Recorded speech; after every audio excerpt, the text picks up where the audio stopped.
we formed, as Pamela said, 3 years ago, just over 3 years ago, after soldiers were on a homecoming parade for our town. They were met, as Pamela said, with shouts of abuse.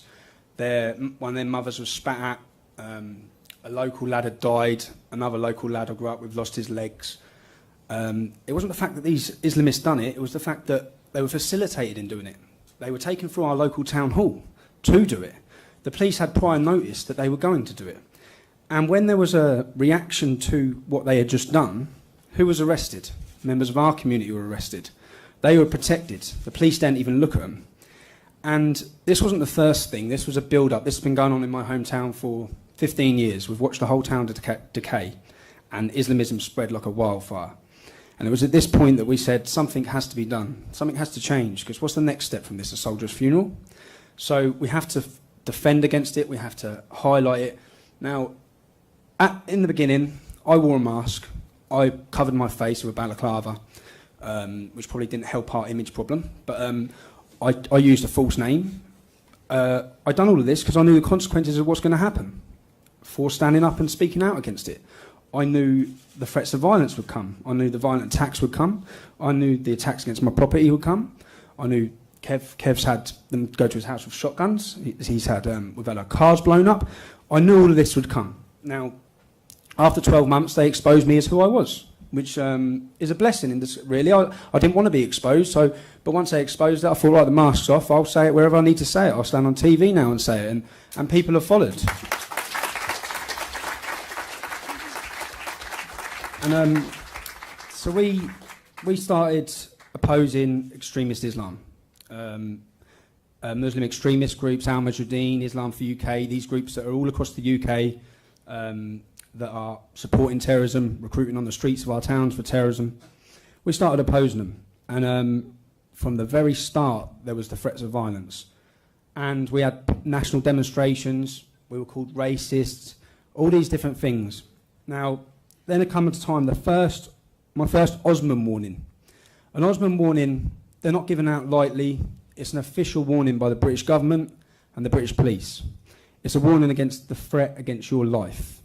Now, my first one, I was called down to my local police station, and it was detailed. I've got it in black and white, and it says that due to your outspoken opposition to Islam, there are members of the local Berry Park community, which is the Islamic community, which wish to make an attempt on your life.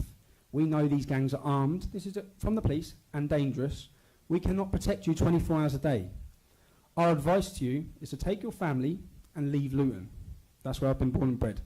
So their advice to me is to leave my hometown. Then they said, we need to see your wife. So you need to see my wife. So then later in the evening, they come to my house. They sat my wife down, who was pregnant, and they read her the same warning. So I said to the police officer, how long have you been a police officer?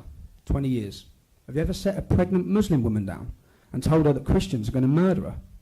No. Therein lies the problem, and your advice to us is to leave. Now, that was my first Osman warning. I've since had 3. I started taking precautions. I started wearing a bulletproof vest. I started being careful about where I was going. And then it dawned on me that if I can't walk down the streets of my hometown, I'm dead anyway. So I've took the bulletproof vest off. I've stopped hiding. And if that moment comes, then it will be in my head held high. Because we're not running anymore. Islam rules with fear and intimidation. You show them any weakness, they'll run all over it.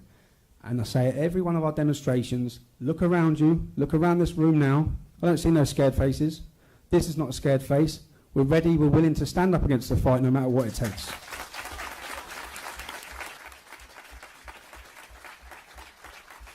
Also, we're accused of doing this out of hate.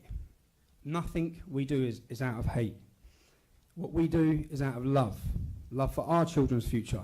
Love for our Queen. Love for democracy. In America, love for your Constitution. Love for the First Amendment. Love for the Stars and Stripes. And at the same time, we hear legends or heroes. What we do is not heroic, it's not legendary. What we do is our duty. Heroic and legendary is what the American military, the British military are doing. They're suffering, they're dying in faraway fields fighting against the forces of Sharia. We're threatened with death. There's a possibility of death. our brothers and sisters, our sons and daughters that are fighting out in Afghanistan and Iraq, they're getting shot at every day. They dust themselves off and they walk straight back out there. They're the true legends. They're the true heroes.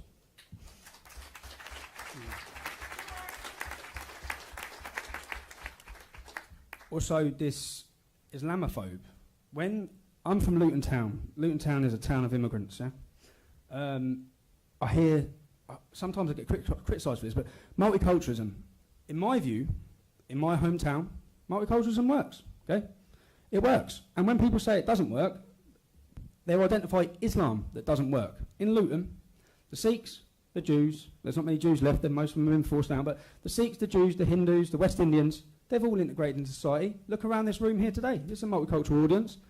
The one that don't integrate is Islam. It's the Islamic community. And by blaming it on multiculturalism, we're broadening the problem rather than just highlighting and pinpointing the exact problem, which is Islam as an ideology, which is not integrating and not assimilating.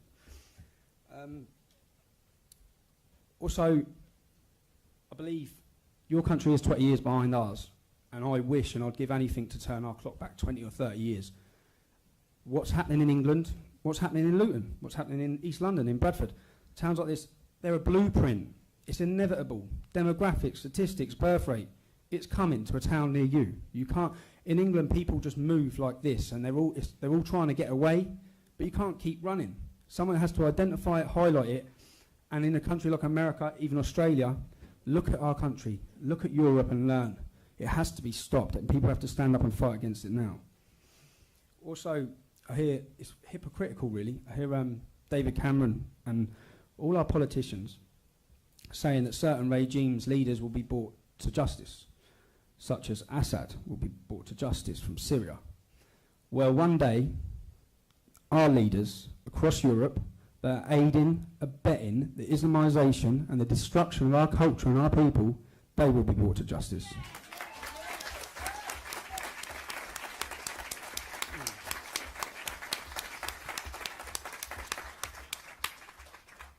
Also, I heard the fellow talking about Dearborn and what happened in Dearborn, and it was exactly like listening to exactly what happened. We had a demonstration 2 weeks ago now in East London in Walthamstow. If you YouTube it, have a look at what happened.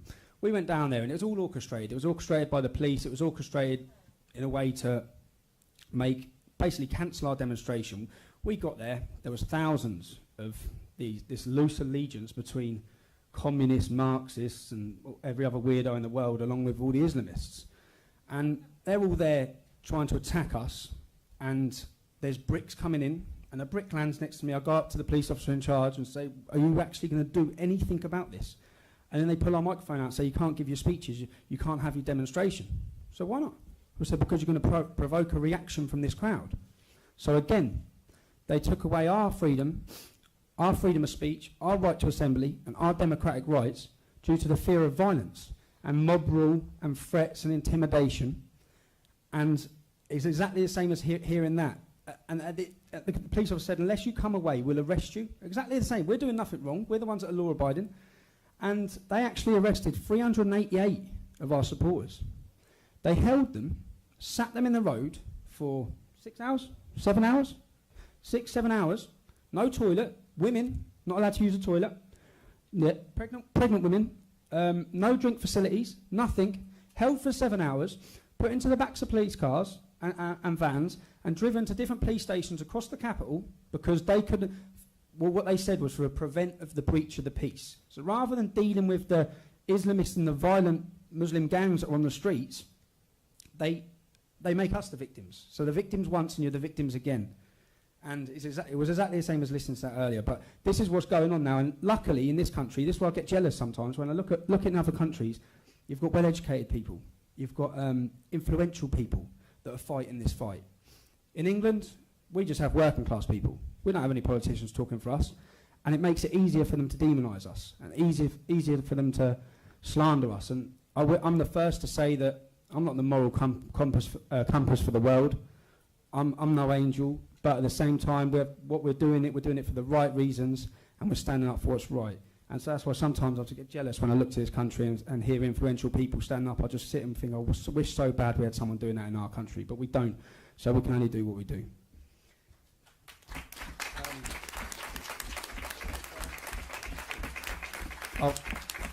I'll just finish on, in a world full of deceit, the truth would bring a revolution. And I think that if everyone knew the truth about Islam and the ideology and what lays ahead, there'd be a revolution tomorrow. It's all of our jobs to put the truth out there, to make sure people understand what the ideology is, what Sharia is. And I'll finish on, when we say no surrender, we mean it, we'll live by it, we'll die by it. There will be no white flag raised, not now, not ever, not in Europe, not in America. God bless.